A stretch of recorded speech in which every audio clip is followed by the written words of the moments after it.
চলো আমরা চাঁদের দেশে যাই। চলো আমরা সময় থাকতে যে যার দেশের জাতীয় পতাকা চাঁদের দেশের সবার চাইতে উঁচু পাহাড়টার চূড়ায় দিই উড়িয়ে, তার মাটিকে করি সোনার চেয়ে দামি। পৃথিবীতে কোথাও আর নদী, পাহাড়, আকাশ, কোথাও আর ঘুমিয়ে থাকার 6 ফুট জমি নেই।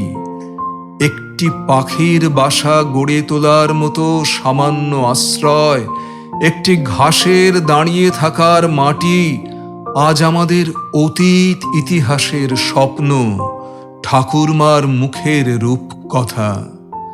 মিছেই মানুষ বেতার টেলিভিশনে, সাংবাদিকের গোলটেবিল বৈঠকে পরস্পরকে নিন্দা করার উজ্জ্বলতায় নিজের মুখে দেখতে চায় আলো। মিছেই মানুষ নিজের দেশের, নিজের দলের গর্ব করে।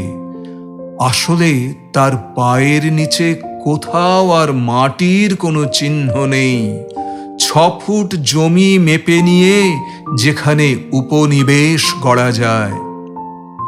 চলো আমরা চাঁদের দেশে যাই। সময় থাকলে সোনার চেয়ে মূল্যবান চাঁদকে দিই জাতীয় সঙ্গীত। অতঃপর চাঁদ ফুরোলে, ঠাকুরমার শোলক শেষ হলে আবার আমরা নতুন অঙ্ক কষব। শনি, বৃহস্পতি, মঙ্গলের ভূমি, অগস্ত্যের মতো আমরা শুষে নেব। শান্তিকামী মানুষ, বেঁচে থাকতে 6 ফুট জমি চাই।